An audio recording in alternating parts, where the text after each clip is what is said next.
While it is true collective Washington is a bit obsessed with 2016, I should remind you, we have an election day that's in 51 days. And our newest NBC News Wall Street Journal poll did not have some good news for the Democrats. So what had Republicans smiling this week?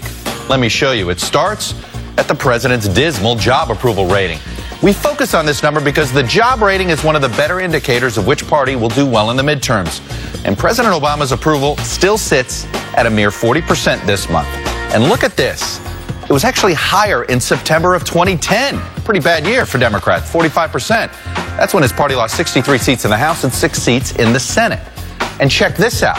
In the same month in 2006, when a wave of blue washed over Congress, President George W. Bush's rating was 42%. And here's one more example.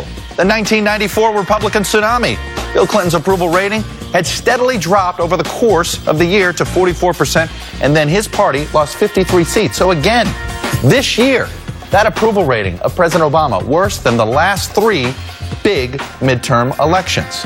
Let's move on. You want something else? A majority of the country thinks Republicans will do a better job when it comes to immigration, handling the economy, foreign policy, and national defense. Here's what our pollsters said about that. These numbers are so positive to the Republican that among likely voters, they say Republicans by 5 points. That's a big number that has huge meaning across lots of races. In this poll, first time Republicans moving up on the feeling thermometer, yes, and Democrats moving down. That's how, there was some, I saw that too.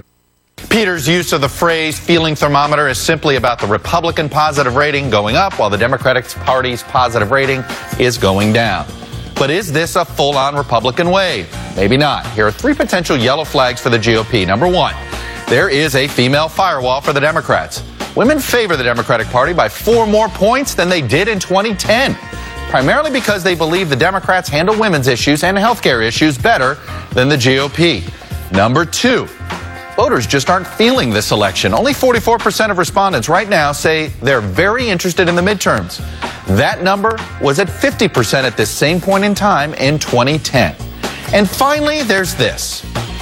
53%, a majority, believe this election is going to change nothing here in Washington. Zip, zilch.